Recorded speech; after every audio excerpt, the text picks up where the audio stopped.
Welcome back, everyone, to the deep dive. Today, we've got something a bit special, more focused. We call these Baha'i Reflections deep dives. We take a really critical piece of guidance, some source material, and just spend our time getting right into its core message. And today, the source is exceptionally important. It's the new letter from the National Spiritual Assembly of the Baha'is of the United States. Just came out October 17th, 2025. Yeah, and this isn't just, a standard update. This document, the Mid-Year Reflections, it's really a strategic blueprint. Think of it as a comprehensive self-assessment from the NSA, the elected national body for the faith in the U.S., and the timing is critical, right? It's exactly halfway through the Baha'i year.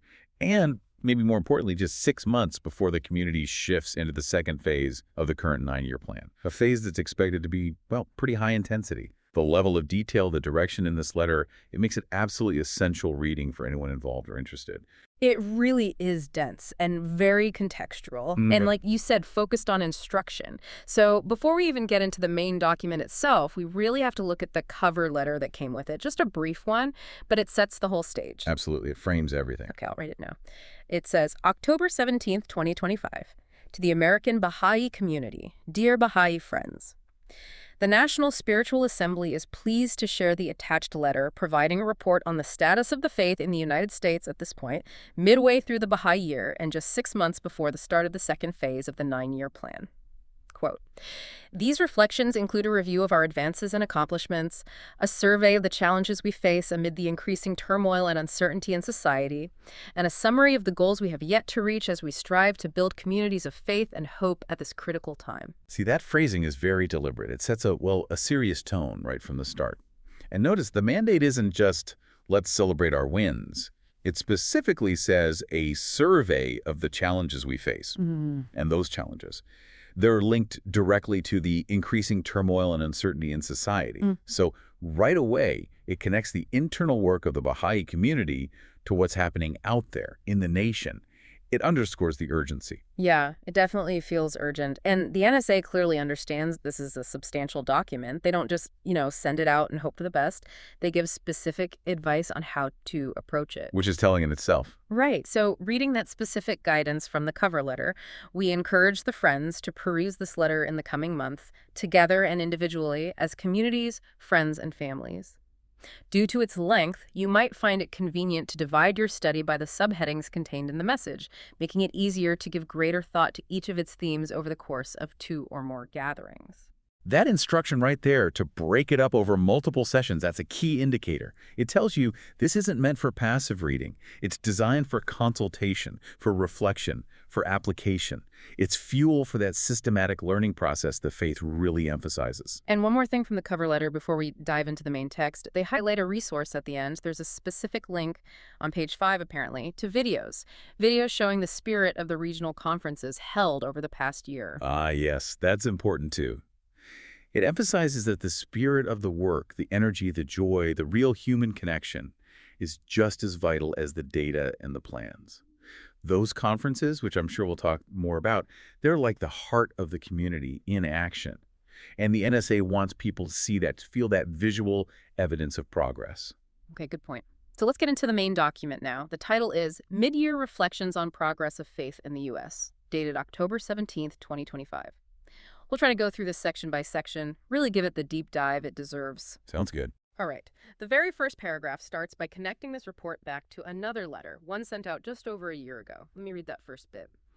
To the American Baha'i community, beloved friends and coworkers. Okay, just over a year ago, we addressed to you a letter exploring the great role in human history ordained for America by the Blessed Beauty and the contribution that the American Baha'i community must make towards the achievement of that high destiny.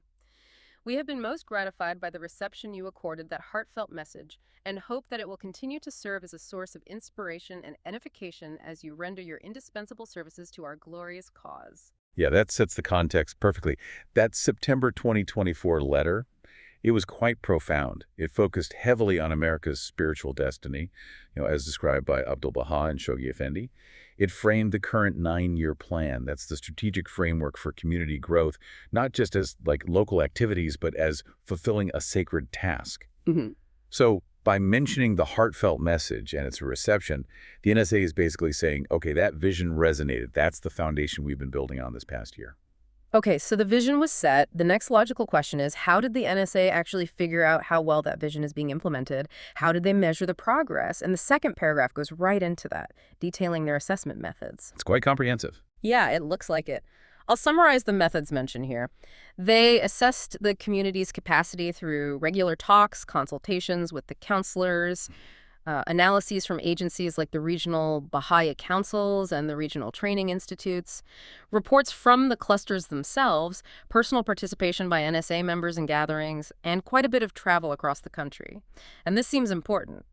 They specifically arranged NSA meetings in 3 of the country's more advanced clusters early in the year: Dallas, Texas, Phoenix, Arizona, and the Triangle Cluster in North Carolina. Right, and that's a really robust way to go about it. It's multi-layered. You've got the quantitative side, perhaps, and definitely the qualitative. They're using the institutional network, the counselors, the regional councils who can provide that sort of high-level data and analysis. But that specific decision to hold the actual NSA meetings in Dallas, Phoenix, and the Triangle, that's highly significant. Why those 3 specifically? What's special about them? Well, they kind of represent success stories, but in different contexts, Dallas and Phoenix, major cities dealing with rapid growth, lots of diversity, all the challenges that come with that. Then you have the Triangle Cluster in North Carolina, which has been held up for a while as a kind of benchmark for integrated growth, for how the institutions can work together smoothly. So by going right to the grassroots in these places, they get an invaluable perspective. It's not just about the numbers on a report.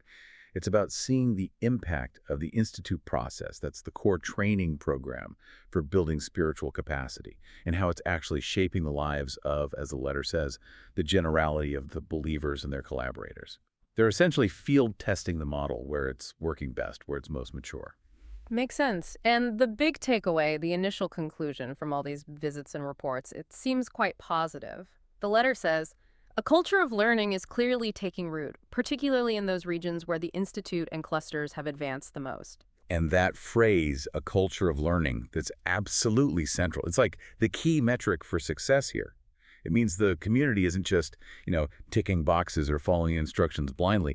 It means they're systematically engaging with the guidance, they're acting on it, they're reflecting together on those actions, and then they're refining their approach based on that reflection. Yeah. And this whole cycle leads, as the letter puts it, to a more profound understanding of its implications for the spiritual transformation of our nation. It's the crucial difference between just doing activities and truly understanding the transformative power that those activities are meant to unleash. Okay, let's unpack that a bit more then. The letter has a whole section titled, A Maturing Process of Learning. It starts by describing these patterns of reflection that are apparently happening all over the place, from families up to neighborhoods, clusters, even subregions, and North America as a whole. Right. The spaces for reflection are key. Yes. Reading some key phrases here from page 2, paragraph 1. These spaces for reflection are defined by an increasing capacity to study the guidance of the Universal House of Justice, that's the global governing body, and, in the light of that guidance, understand both the road already traveled and the way forward. So the emphasis there is really on the process. It suggests communities aren't just waiting passively for top-down directives. They're actively using the global guidance to figure out their local strategy, to define, practical steps that can be taken and refined over time. And the NSA is wise to acknowledge that this capacity ranges across a continuum. It's not like everywhere is at the same level yet. But the overall trend, the movement towards this systematic learning, that seems firmly established, especially in those more advanced areas. Okay, and the next paragraph seems really critical. It details the shifts in thinking, the sort of philosophical changes that show this maturing process is real. Yes, this is where you see the depth. All right, reading from the list of shifts on page 2, paragraph 2. These shifts include seeing everyone, not just certain people, but everyone as a potential protagonist of change. Viewing actions not just as activities to multiply, but as the release of the society-building power of the faith. That's interesting phrasing. Appreciating the potency of the Word of God, and recognizing that the work is done together with people, not just for them. This is a really profound shift in ideology almost. Yeah. That move from seeing things as just activities to be multiplied to seeing them as the release of society-building power. That's huge. It's a difference between, say, just trying to maintain an organization and actually aiming for genuine social transformation. When they talk about society-building power, they mean the tangible results of these spiritual efforts, like children's classes that build moral character, junior youth groups that channel adolescent energy positively, devotional gatherings that create spiritual connections in the neighborhood. It's like investing spiritual capital directly back into the fabric of society. And that idea of working together with people, not for them, that really stands out too. It sounds like a direct rejection of, well, paternalism. Absolutely. Paternalism here would mean, the Baha'i community thinking it has all the answers and just needs to deliver them to people who need help. Rejecting that means recognizing the inherent dignity and capacity in every person, no matter their background or belief, to be a protagonist in changing their own community. And this is backed up immediately by the next part, which talks about the new dynamics emerging from this understanding. Right, and what are those dynamics? The letter mentions the early emergence of social action initiatives, the seamless movement of kids from children's classes into the junior youth program, and then into the main sequence of institute courses, collaboration happening with other like-minded organizations, and the ability to invite people who are, as they put it, standing at the threshold to formally join the faith. Yeah, these are the kind of structural outcomes you'd expect from seed capacity building. They show the system is working, it's connecting. But maybe the most striking detail in this whole paragraph, the one that really makes you pause, is the mention of personal initiative being shown by families who haven't yet formally joined the faith. That is pretty astonishing, isn't it? The NSA notes that these families who aren't officially enrolled members are sometimes the ones identifying potential teachers or animators for the programs. They're arranging devotionals themselves, starting up services. Exactly. And that's perhaps the ultimate proof that this is genuinely about community ownership, not just recruitment. If a family is drawn to the programs, maybe the moral education for their kids, or the sense of community from devotionals, and they take the initiative to host something in their home or find a teacher for a class, they're acting as full partners. They're protagonists. This capacity for service before formal enrollment really redefines the whole effort, doesn't it? It shows the principles work universally. Wow. Okay. And this emerging reality, this dynamic, is then immediately tied into the huge national challenge of unity and racial justice in the section right after. That makes perfect sense. Reading from that section on diversity, page 233, the NSA points out that the populations showing these capacities are highly diverse. The neighborhoods themselves are often racially mixed, and people are learning to work together in a spirit of loving harmony. The implication is pretty clear, isn't it? The process itself, the shared work, is becoming the main engine for driving racial unity. It's not just happening through theoretical discussions, although those have their place. It's happening through shared service for the common good. The NSA mentions hearing directly from people who used to hold, hostile or fearful notions about others, and their hearts change. Yeah. How? Through prayer, contact with the Word of God, shared concern for families, and service. That's such a practical, grounded form of spirituality.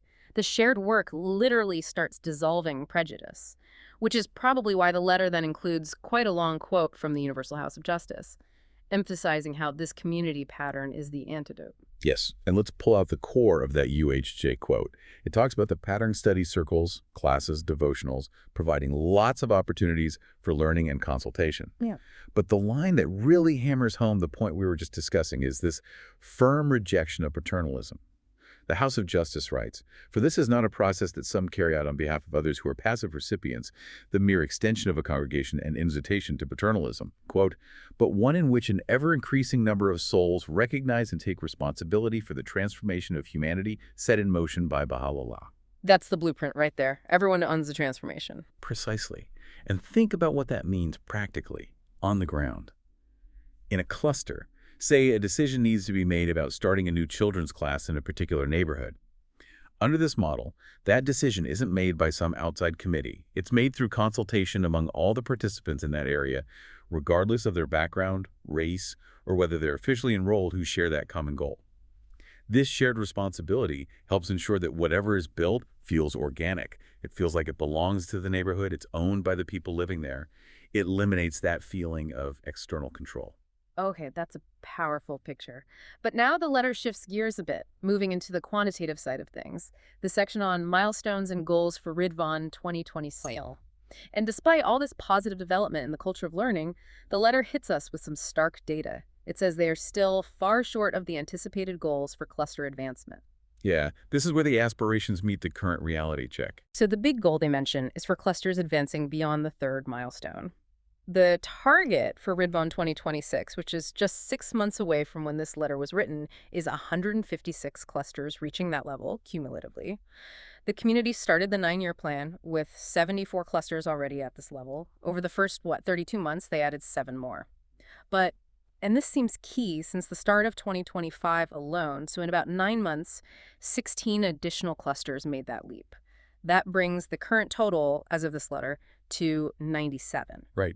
That data point is crucial. They need 156, they're at 97. That means they're 59 clusters short of the goal. However, that acceleration trend is really the headline within the data, isn't it? Adding only 7 clusters in almost 3 years, and then suddenly adding 16 in just 9 months, that's a dramatic increase in the rate of progress. It really suggests that the institutional capacity, the stuff we were just talking about, the learning culture, the training process, might finally be reaching a kind of tipping point, an inflection point. Okay, but let me just push back slightly here, thinking about our listeners. If the goal is 156 and they're at 97, they still need 59 more clusters to get there in only 6 months. To achieve that, they'd have to maintain or maybe even increase that recent acceleration rate. That 16 and 9 months pace is roughly, 1.7 clusters per month? They'd need to average almost 10 per month for the next 6 months. Is that realistic? That is the huge administrative and, frankly, spiritual challenge facing the NSA and the regional councils right now. And the letter implicitly acknowledges this difficulty. They don't guarantee the trend will continue at that rate. However, the confidence they mention that the regional councils and institutes are feeling confident about hitting these goals presumably isn't just wishful thinking. It's likely based on the structural changes we discussed. The institute process is churning out more trained individuals, coordinators, tutors, animators. The capacity building itself has an exponential potential. Whether it fully manifests in 6 months, well, that remains to be seen. And we should probably clarify what that third milestone actually signifies. It's not just an arbitrary number, right? Absolutely not. Reaching the third milestone indicates a pretty sophisticated level of functioning within a cluster. It means you typically have a stable team coordinating the institute process, you have a solid core group of people actively participating in the core activities, and the other institutions, like the local spiritual assemblies in that area and the auxiliary board members who guide and support, are all actively collaborating to sustain the growth. The goal, remember, is to build communities that increasingly reflect the splendors of the teachings of Bahá'u'lláh. It's about creating working models of a new kind of society. So it's not just about numbers, it's about achieving a certain structural complexity and spiritual vibrancy. Okay, that helps. And the NSA keeps coming back to this core idea.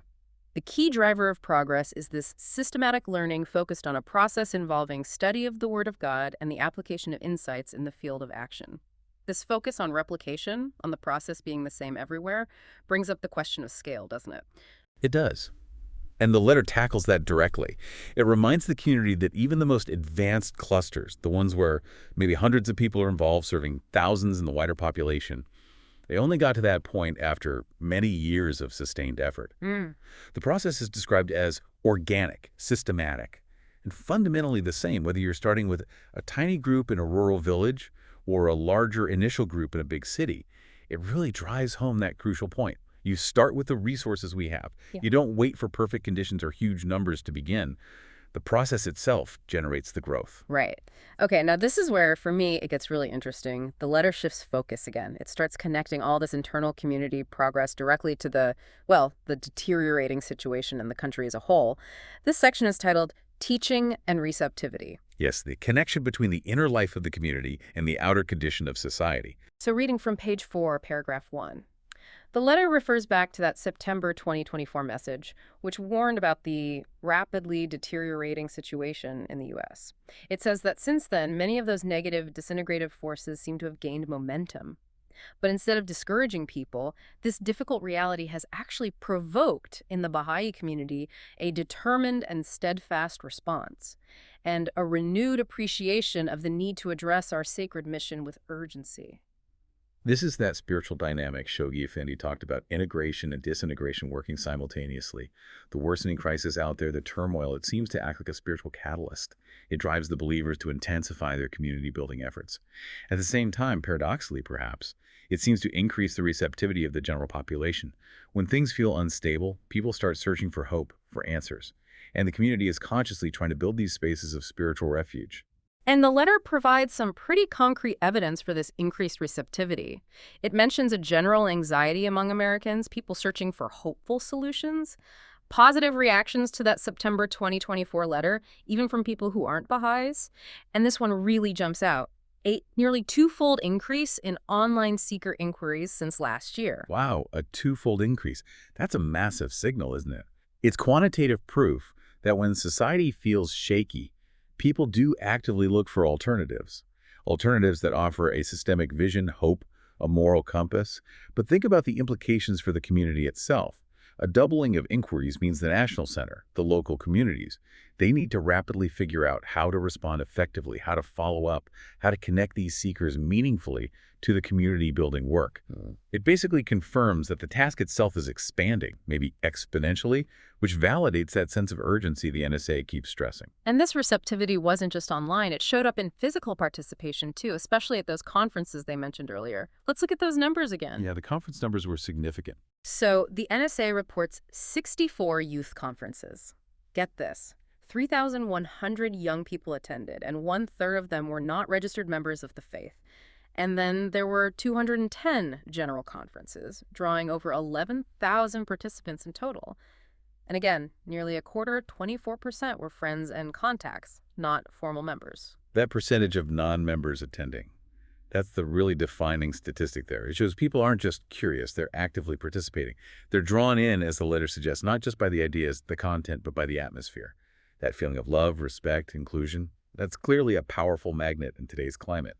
And the goal now is for these kinds of gatherings to become regular features in the rhythm of community life, not just special one-off events, but part of an ongoing process. The conferences act like charging stations, providing energy that then feeds back into the regular core activities happening week in, week out in the clusters. Okay.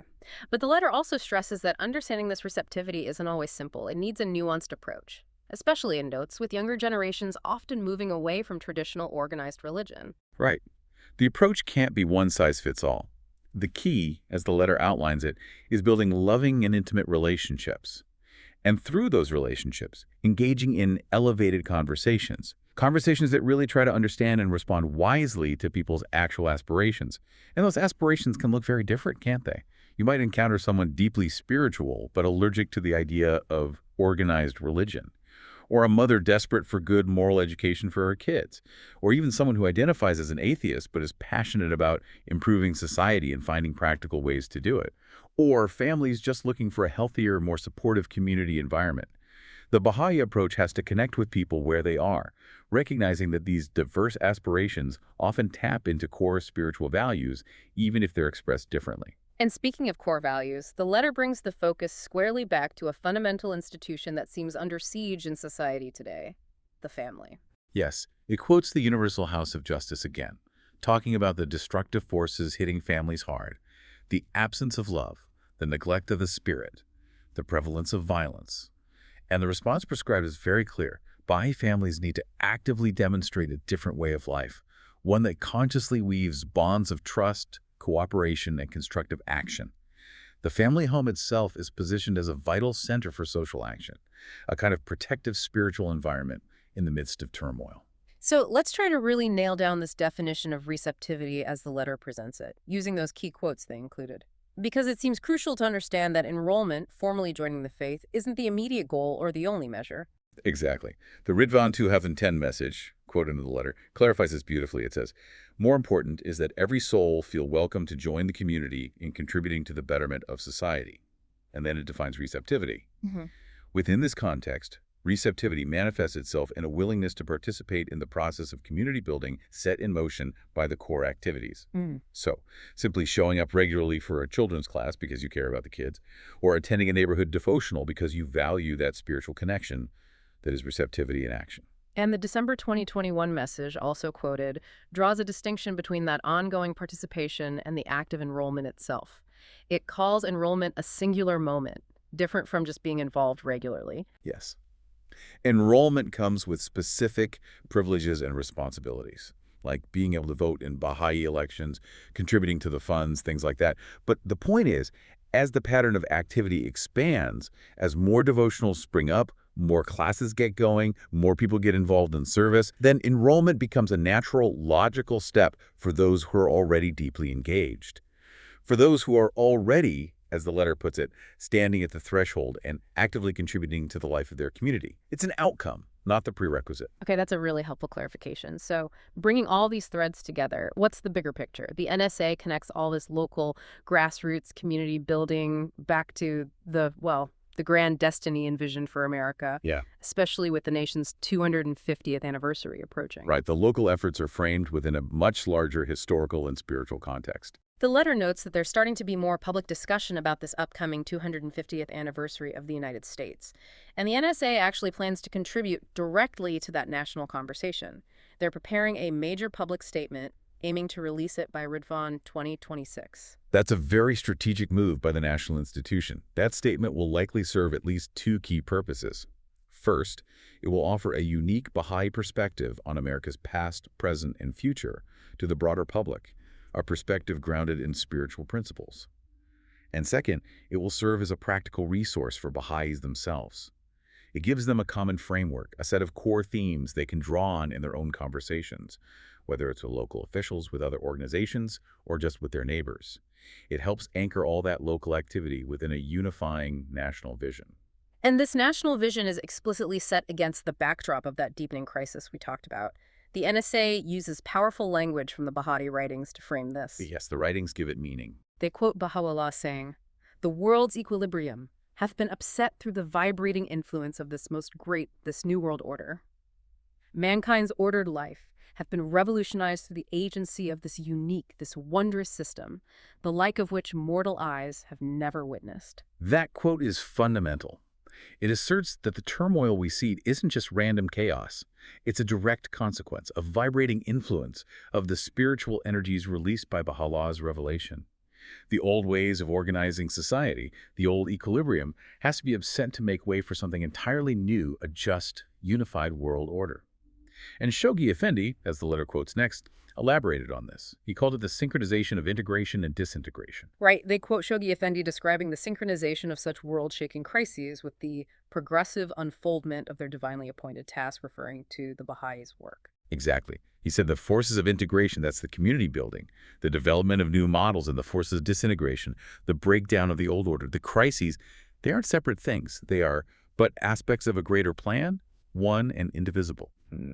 So every crisis that rocks the nation, every challenge that forces America to question its assumptions, is simultaneously creating an opening, an opportunity for the Baha'i community to demonstrate a better way, a working alternative based on unity and justice. The letter's assessment of the current national state is pretty blunt, though. It says that even sincere people who want things to be better often have little idea how to create a system that will bring about true unity and justice. Why? Because of the intense polarization and because of a widespread failure to really consider the spiritual nature of reality. And that, right there, is the strategic vacuum the Baha'i community sees itself preparing to fill. The letter foresees a time when humanity, having been, as it says, purged of obsolete notions, meaning outdated ideas about race, nation, economics, politics, will be desperate for a credible source of moral authority and truth. People will be actively seeking out a community that doesn't just talk about ideals, but has a proven process for applying them.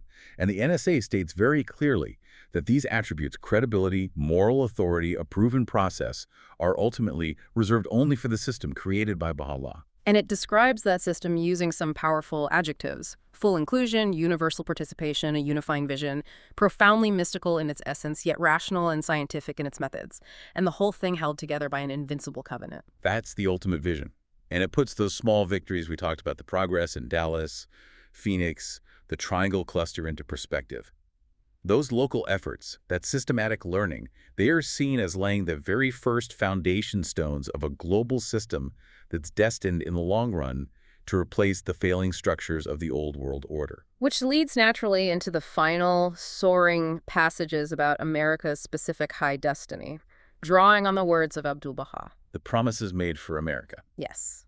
Reading from page 8, Abdu'l-Bahá's statement, "This American nation is equipped and empowered to accomplish that which will adorn the pages of history, to become the envy of the world and be blessed in both the East and the West for the triumph of its people. The American continent gives signs and evidences of very great advancement. Its future is even more promising, for its influence and illumination are far-reaching. It will lead all nations spiritually. And Shoghi Effendi, interpreting this, connected that glorious promise directly to the experience of crisis. He speculated about a future spiritual renaissance in America, one that would burst forth not in easy times, but specifically out of the agony and wreckage of an unprecedented crisis. This is why this NSA letter feels so charged with urgency. Every bit of progress made now, every child educated in spiritual principles, every devotional gathering that builds unity, every cluster that advances is seen as actively preparing the ground for that eventual national spiritual rebirth. That urgency is really hammered home in the very last quote included from the Universal House of Justice's recent Ridvan message. Let me read that final quote from the UHJ on page 9. Against the gloom of a stormy sky, how bright the light that gleams from your devoted efforts. Even as the tempest rages in the world, the havens that will shelter humanity are being built. But there's much to do. Time is passing. Beloved friends, your efforts are needed now. Every advance made in the fleeting months before next Ridvan will better equip the community for what it must accomplish in the plan's second phase. Wow. Your efforts are needed now. It couldn't be much clearer, could it? Not really. It's a direct, powerful call to accelerate, to make the most of these crucial 6 months leading up to the next phase of the plan. Let's hear the NSA's own closing words. Okay, the final 2 paragraphs of the letter itself. We add our own humble supplications to those of our beloved House of Justice. Be assured of our unbounded love and of our faith in your capacity to render such services as will brighten the annals of this richly blessed community. With warmest Baha'i love, National Spiritual Assembly of the Baha'is of the United States. So this whole mid-year reflection, it really serves as an essential roadmap, doesn't it? Yeah. It confirms that the learning process is maturing. It's generating real acceleration. You see that in the cluster growth, a huge jump in online inquiries, but it does more than that. It firmly places all that effort within the context of America's spiritual destiny, especially in these turbulent times. It's a message that balances profound hope with operational necessity. Absolutely. I think this letter is critical reading for anyone listening, whether you're deeply involved in Baha'i community life already, or maybe just curious about the direction the faith is taking in the U.S. right now. It offers such a clear, really unambiguous view of the challenges and the path forward. And, we can't let the timing of this letter's release go unmentioned. It's dated October 17th. It emphasizes immediate, accelerated action. And right now, as we're having this discussion, we are just about to celebrate the twin holy days, the birth of the Bab and the birth of Bahá'u'lláh. That's a very powerful connection. The timing is significant. It really is. The twin holy days are the holiest days of the Baha'i year, celebrating the founders. They're a time of immense spiritual significance, reflection, and renewal.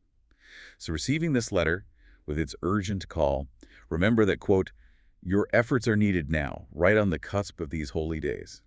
It feels like a potent reminder. It connects the practical work outlined in the letter directly back to the divine impulse, the spiritual source from which all this transformative power originates.